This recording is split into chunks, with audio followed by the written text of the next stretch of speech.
तर मंडळी, हा आहे कोवळा फणस.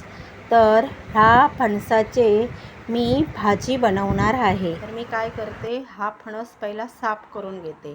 तर काय करायचं, हा देठ आहे तो काढून घ्यायचा.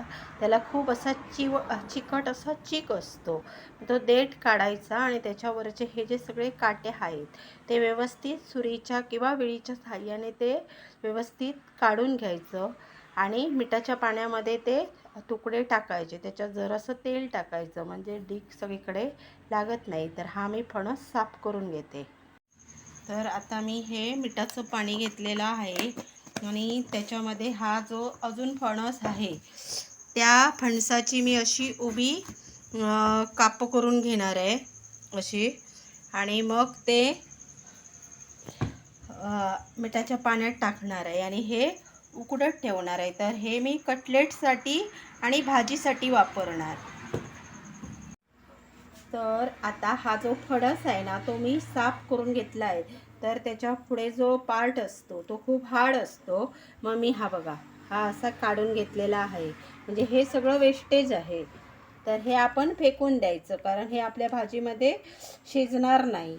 तर आता ही पूर्ण साफ करून घेतलेली आहे. ही मिठाच्या पाण्यात मी घालून ठेवली. तर ही आता काय करणार आहे, मी उकळणार आहे.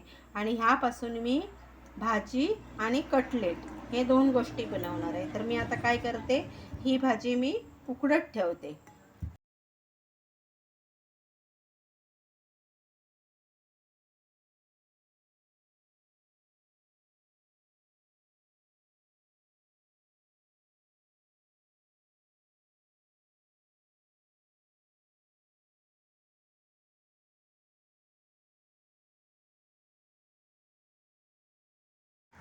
तर ह्या जे फणसाचे जे तुकडे आहेत ते मी ह्या चुलीवरती सुरकुलामध्ये उकडत ठेवलेले, ते आता उकळलेले आहेत. तर मी ते काढून घेते. तर जो मी फणस घेतलेला ना तो मी आता हा बघा उकडून घेतलेला आहे, म्हणजे तो साफ करून व्यवस्थित. तर ह्याचे मी आता भाजी करणार आहे. तर याचे थोडंसं ठेवून मी याचे कटलेट करणार आहे. तर आता हे काय करते, हे व्यवस्थित ना मी पूर्णपणे ते साफ करून घेते. तर आता ही भाजी मी अशी साफ करून घेतलेली आहे. तर या भाजीसाठी लागणारं साहित्य, ही मी मोहरी घेतली आहे आणि हा भरपूर असा लसूण घेतला आहे. आपण कांदा घालायचा नाही. हिंग घेतला आहे, हळद घेतली आहे, लाल तिखट घेतलं आहे, कोथिंबीर, खोबरेल तेल, कढीपत्ता हवा असेल तर घालायचं, नाही तर नाही घातला तरी चालतो, आणि एक खोबरं.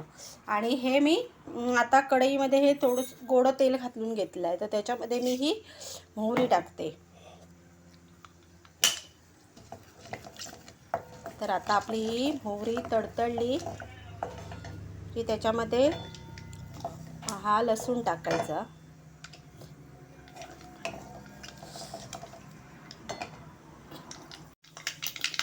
तर आता आपली मोहरी तडतडली आहे, त्याच्यामध्ये हा लसूण टाकला मी. आणि मी हा कढीपत्ता पण टाकते. लसूण हा जास्त फ्राय करायचा नाही, थोडासा कच्चा ठेवायचा, म्हणजे त्याला आपल्या भाजीला लसूणचा फ्लेवर येतो. तर थोडासा तांबूस कलरवर झाला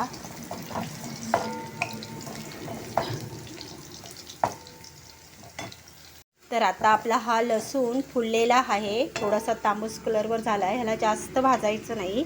मग आता आपण हा हिंग टाकायचा, हळद टाकायची, मसाला टाकायचा, मीठ ऑलरेडी भाजी उकडताना टाकलेला आहे, त्याच्यामुळे मीठ टाकायची काहीही गरज नाही. आणि आता आपण ही जी भाजी घेतली आहे ती भाजी घालायची आणि व्यवस्थित परतून घ्यायचं. आपली काय भाजी बॉईल झालेली आहे, त्याच्यामुळे तिला शिजायला 1 ते 2 मिनटंच लागतात. तर आता ही व्यवस्थित अशी परतून घ्यायची. तर आता आपलं हे परतून झालेलं आहे.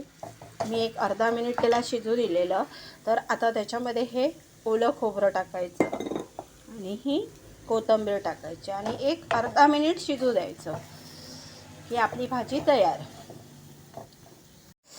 आता या भाजीमध्ये खोबरं कोथिंबीर घालून झालेलं आहे. तर आता ही भाजी मोठ्या गॅसवर एक अर्धा मिनिट शिजू द्यायची आणि त्याच्यामध्ये हे खोबरेल तेल घालायचं एकदम थोडंसं आणि एक अर्धा मिनिट शिजू द्यायचे. वरती झाकण ठेवायचं आणि एक अर्धा मिनिट शिजू द्यायचे. पण काढून घेते आणि तिला एक अर्धा मिनिट चांगलं शिजू दिलेलं आहे. तर भाजी आहे बघा, आपली भाजी शिजलेली आहे आणि आपली भाजी ही तयार झाली. तर आता मी गॅस बंद करते.